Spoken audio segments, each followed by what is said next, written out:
The best structure for a story is a structure that makes the audience not be able to look away. The house could be on fire, they want to know what happens next. That's the best structure. Every story is based on basically 3 foundational elements, and that's it. An interesting character has to do something difficult for a worthwhile cause. So it's character, plot, and stakes. Now, depending on what kind of audience you have and what kind of movie you're making, each one of those things might be much more important than the other. Art house tends to focus on character, general audience tends to focus on plot and stakes. But all of them have to be clear in your mind before you can go anywhere else. I think a good short film story is about change. And about someone going through change and having conflict in front of them and being able to push through that conflict and change themselves or change something around them. I think those make really good stories. I think a good gag, a good narrative arc, a good scenario, a good place, a good sense of time and place, good design, good music. You know, and if you can get all those things going simultaneously, yeah, just layering anyway. I like complexity, something to think about. When it comes to complexity versus simplicity in a short film, I think that simplicity has got to be the key. There's enough complexity around the process without the story being overly complex. And if it is too complex, then you've probably got it wrong. Films can be very simple, or they can actually have quite a complex structure.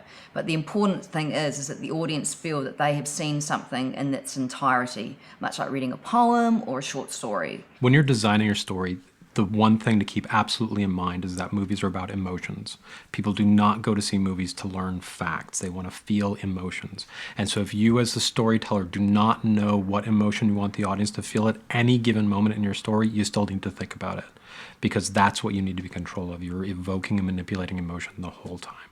Now, whether that's making you laugh, making you cry, making you terrified, making you anything that's emotional, it's a little escape from the world and an intense burst of something. It's like the perfect appetizer.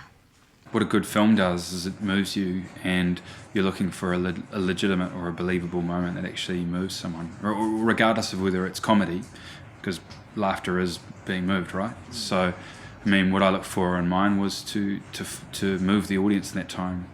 There's one rule in shorts. There is no short movie in the history of shorts that could not be improved by being shorter. If you can make it shorter in any way, make it shorter. 5 seconds of emotionally kick-ass story is better than 15 minutes of kind of A strong short film tells one idea. It's not too ambitious, doesn't try to tell lots of different stories and resolve a lot of different characters. Often a strong short film will have a really clear theme that essentially it raises in the mind of the audience and leaves to the audience to figure out or resolve or ponder later. A lot of people try to chuck in, make their shorts like features. Got to be careful of that, because, you want an idea that fits into the time of frame you're telling the story. Some short films tend to try and tell you everything. It's like the Hollywood blockbusters we get today. Everything is on screen. You don't leave questioning. You leave knowing exactly everything from the start to the finish that they're presented within that world.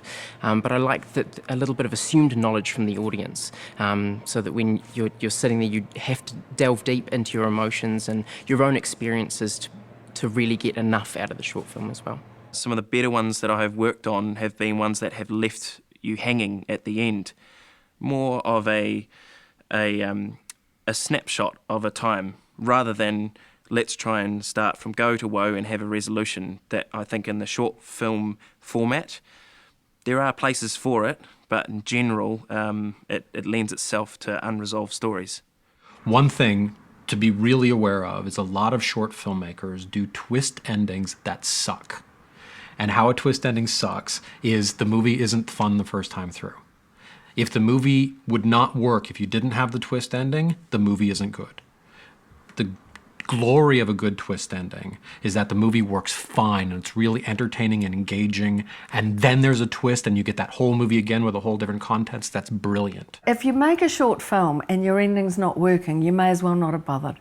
The short film where the ending works is a short film that will travel the world, because there are so few of them.